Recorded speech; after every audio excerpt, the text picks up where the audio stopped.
Let's get to First Republic and more on the regional banking sector overall. The embattled regional, First Republic, getting a $30 billion capital injection today from 11 major banks, including JP Morgan, Citi, Bank of America, Wells Fargo, Goldman, and Morgan Stanley. The deal was officially announced a short time ago in a joint statement from Treasury, the Fed, the FDIC, and the controller of the currency. So does this put an end to the turmoil that has roiled the regional banks over the last week? Here to break that down, Chris Marinac, the head of research at Janney Montgomery. Chris, great to have you back. You made the comparison to a banana peel in terms of what the sector is going through.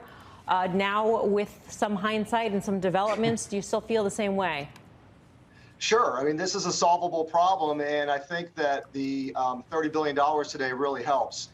This is a sign of solidarity from several banks, and they're stepping up. And this is important because it is cash and deposits, not equity via preferred or common. So this is not a real bailout from the sense of taking equity in the company, but really providing them a lifeline, additional liquidity, and in really many respects, returning the deposits that fled in the past 7 days. Those were deposits that were at First Republic last Wednesday and fled the scene, and now they're coming back from these banks. So it's almost returning to Caesar what was his originally. So as I understand it, Chris, this commitment of capital is in place for 120 days. What happens after that? Is there some assumption that there will be some sort of dilution at some point in terms of issuing equity to these banks in some form? I'm just trying to piece together why the stock would fall so precipitously in the after hours. So I think the common dividend has been suspended, and I believe that has more to do with the stock trading since 4 p.m. That common dividend means a lot to a lot of investors, and it's a negative on the short term, but it's a suspension. And so I'm not assuming that that is permanent. It may well return in future quarters. The company certainly has to right size. We think many banks have modest holes on capital due to the held to maturity securities and the unrealized losses. That goes back to square one from what happened at Silicon Valley last week. And the capital repair may be done by the banks on their own through retained earnings and suspending buybacks. In many cases, I think they can self-help themselves.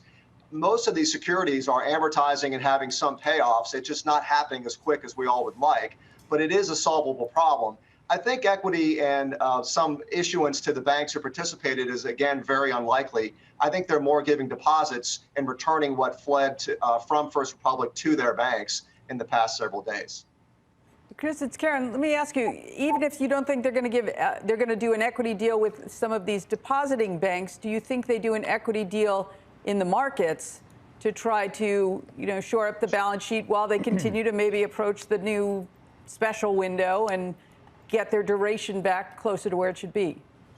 So the need for capital really is a question, Karen, of how big the balance sheet is. If they've shrunk in the past week, and I suspect they have, then the need for capital could be actually less than we think. I do believe that many investors who pulled deposits from First Republic were doing it just out of an abundance of caution to see if the bank would fail. And to some extent, that has made the situation worse the past few days, and now we have to see some of that come back. So if we give them another couple of weeks and months, this can stabilize, and then the bank sees where their new pro forma balance sheet is.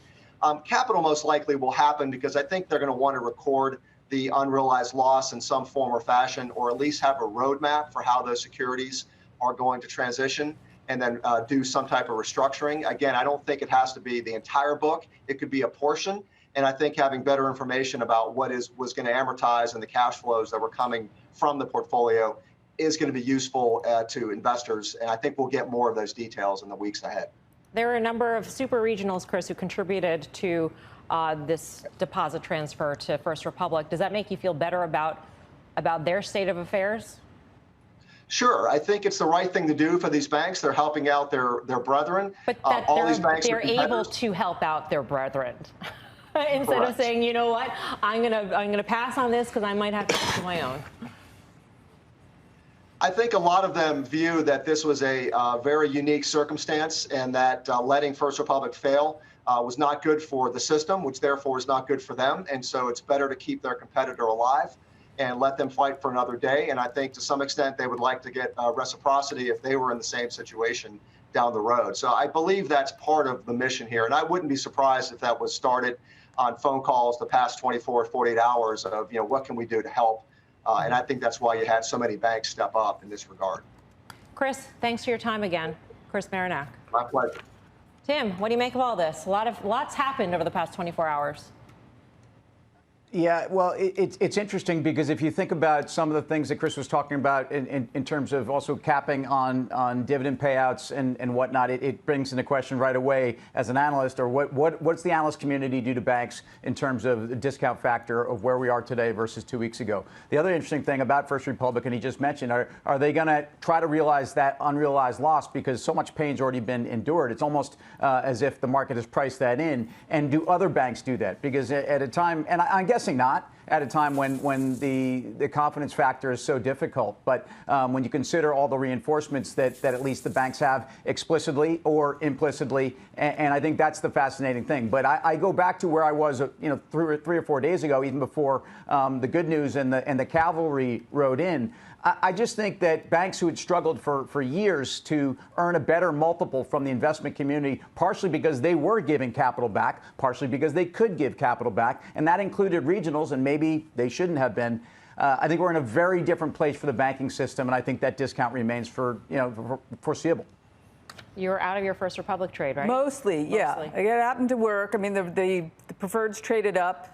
The options traded down, as there seems to be somewhat of a cap here. It's fascinating to me, though, if you assume the discount on all the less than great stuff delivered to the window was 25%, which would be a decent-sized haircut, they've only really helped out $3 billion worth. Right. Which is kind of amazing. Amazingly small. Yes, yeah, yes. Amazingly small. So talk about the broader market quickly, because I know Carter's views on it. So where we close the S&P is effectively the 200-day moving average. I mean, all this stuff gets us back to where we were the day that Mike Wilson, if you remember, put that tactical bull call on. But I asked Steve that question for a very specific reason. If we're through this and effectively QT is still on the table and the Fed has saved, air quotes, the banks, then we're right back to where we were. But the problems we've all been pointing out for the entire time. Inflation is still a problem. The Fed is still hiking rates. And there's still this lag effect. And on top of that now, banks' earnings power, regardless of where rates are going to go, are going to be diminished given all this stuff. So I get why it's bullish in the short term, but nothing's changed in the long term.